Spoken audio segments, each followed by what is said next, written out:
Hello everybody, my name is David. I wanted to document my first big haul. Let's start out with some magazines. We have a bunch of magazines. I'll be taking these out and putting them around a little bit more. Boatload of magazines. Very, very cool stuff. Additionally, we do have a bunch of stuff in the trunk.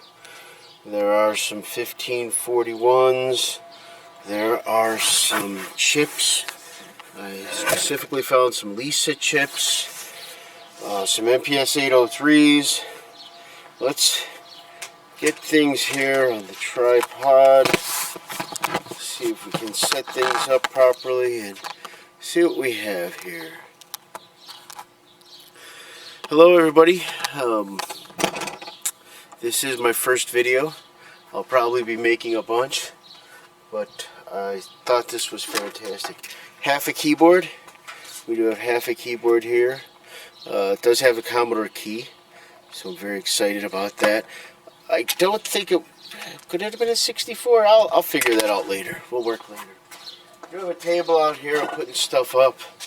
He had a bunch of these financial advisors in the box of plastic. Some miscellaneous books. I figured I got so many drives, I'm going to need the manual. The drives are dirty. They're dirty, dirty, dirty. I'm not sure if any of them will work or what the deal is. We did get a box of stuff.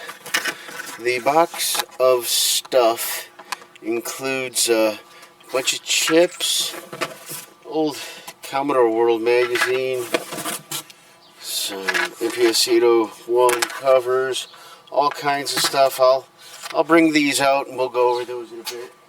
Just gotta put everything out here on the table.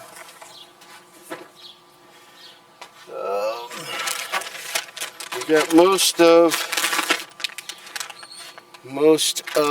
a VIC 20, most of it.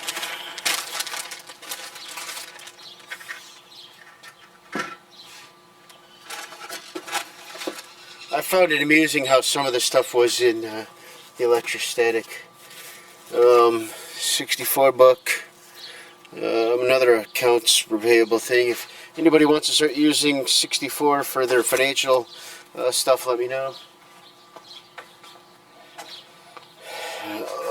What do we have here? Osborne book. My buddy, I traded my buddy at Osborne 1, and we needed some discs, so hopefully this will work. Let's see here.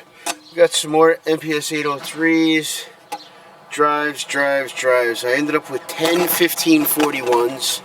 We're going to go ahead and plug them in later and see if those actually do work. Oops. We have bags. Let's see if I can get this in camera. I have bags. Oh, yeah, Commodore CD TV shirt. But I have bags and bags of chips and ROMs and things with bent pins. And I have bags and bags of keycaps. I did get this. He said this was unique. It is a black Amiga mouse. Looks pretty cool. Let's see what else we have in here. Lots of miscellaneous stuff. I'll go into detail here on a bit in what's in each bag. Kind of just a big in-depth. Let's see what this bag's got. I think this is just another more bag of keycaps, heat sinks, keycaps, space bars. Anybody needs any space bars, let me know.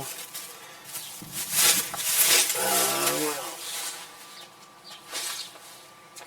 Another bag over here. I think this is another bag of the same. Keycaps.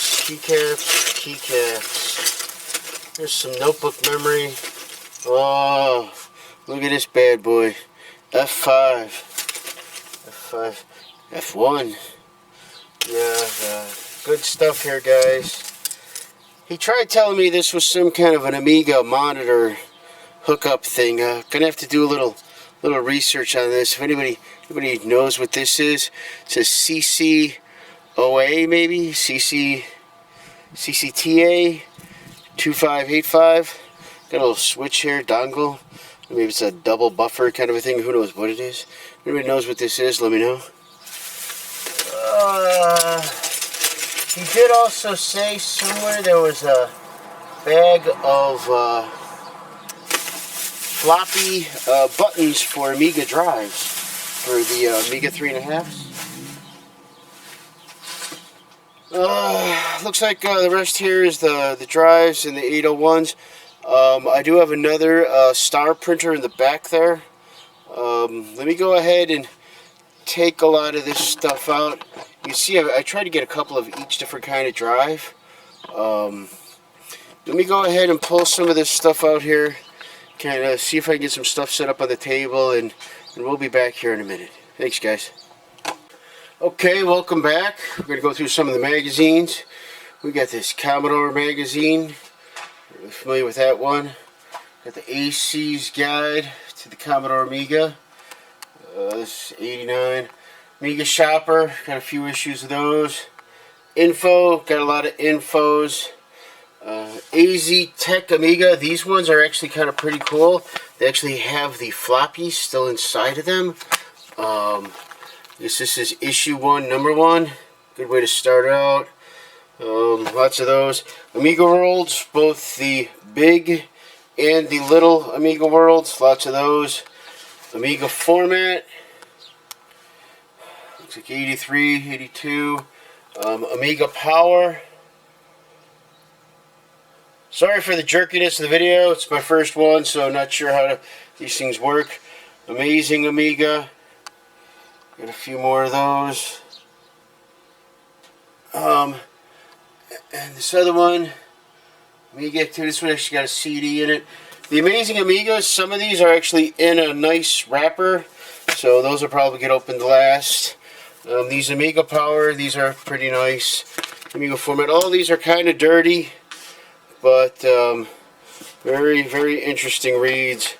Lots and lots and lots of Amiga materials.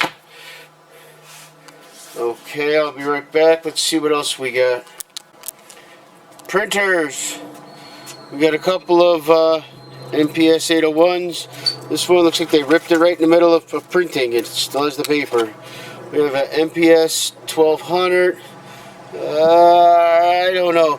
The funny thing is, all these still got they still got all the printer. They're all dirty, dirty, dirty. We will see if anything works, powers up. We will get there. Okay, let's do some more sorting. I will be back. Hey, real quick, I wanted to come back with the covers on the 801s. I think they look pretty snazzy. That's pretty dope. I had an 801 for years, and I had a big ream of paper underneath it. It would just print and print. I actually found a bunch of printouts a couple of months ago, but yeah, lots and lots of fun. These knobs are usually gone, so I'm glad I got the knob. Same thing with these covers. We'll see. Hopefully they power up and do a print test. We'll see how that all works out. Alrighty, be back in a bit. Floppy, floppy, floppy. I've got a couple of the 50. I didn't notice this. Needs a lot. I was upset. This, maybe. I like these Vic ones. I don't think they're any different. I think it's just the case. There was some cracks here. One of this guy's got a crack. Lots of gum on them from the pads underneath, right? Where these pads are. You get a lot of the stuff over there. So what I'm going to end up doing is I'm going to bring out an extension cord, and I'm going to see which ones at least power up. Once they power up, then I'll try some kind of alignment test. But if they don't power up, I'm just going to start cleaning them up and then troubleshooting them.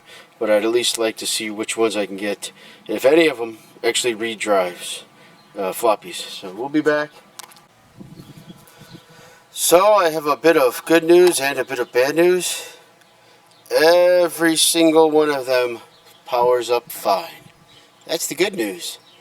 The bad news is that means I'm going to have to test everyone, and probably going to end up testing all of these.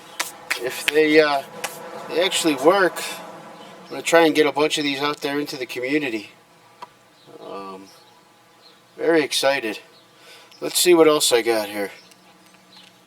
Okay, we're back. So I started going through some of these bags. Lots of plastic stuff. I think some of this is for Commodore faces. Maybe Amiga covers. I think these are for floppies. Not sure. Just trying to be real careful with all the plastic parts. Some of this stuff I'm not sure is Commodore or Amiga specific. Just grabbing them. This I thought was unique. Looks like something that lets you kind of program your own joystick or something. SCSI Terminator or something. This, not sure what that is. I think this is some kind of a SCSI converter. I think this too. I think this is like a 50 to a something converter. This is that video thing he said it was. I have no idea what some of these are. Again, he said these were floppy buttons. So these, he said, are ROMs. I don't know if you can make out that number. Alpha 5 ROM. He said some of these are unique. A lot of these got bent pins. And there's a couple more leases in there and all kinds of stuff. Intel. Anybody need a Pentium? It's just random weird shit. Okay. There's also, as I said, 4,000 keycaps, man. I'm going to start sorting through the keycaps and we'll see what I can do. I think this is a... No, I think that's a PC thing. Oh well. Here, I think it's a power button maybe for something. I don't know. Lots of stuff. More to go. We'll be back. Last but not least, we have a Star printer. This was actually in a box. It doesn't mean it's not dirty as shit. It's actually missing the wheel over here. I do have a 3D printer. Hopefully I can print one up. I also had one of these printers when I was young. I love this. Love this printer. All these buttons seem good. I haven't tried powering it up. But man, what good times.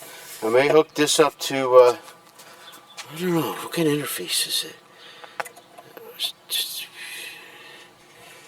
It's RS-232, is that what that is? Who knows, I'll have to see. Look at this stuff. Okay, we'll be back later, guys. Okay, guys, I think that's it for now. I'm going to go ahead, I'm going to turn this into a video and upload it. Next, phase 2, I'm going to work on plugging those drives in and seeing what works. I may turn that into another video. Just Commodore stuff all over the place for right now. Did I show you this bag with all of these things? Plenty of chips. I'm going to go through the chips, set up the tricorder, go through all these chips, at least catalog them, see which ones are worth trying to pull the pins out on. I'm definitely guessing that these are good. If anybody needs a Lisa, let me know. I don't know if that number there helps you.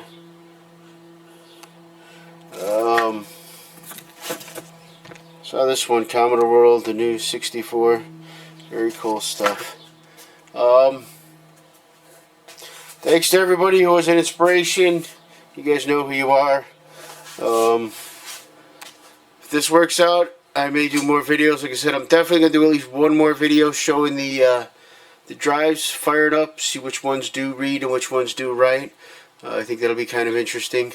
I may do another video showing you exactly what's in those chips. The guy who sold it to me was very confident that there was something miraculous about some of these chips. They were custom super special ROMs, and I don't know if he was just trying to sell me some junk.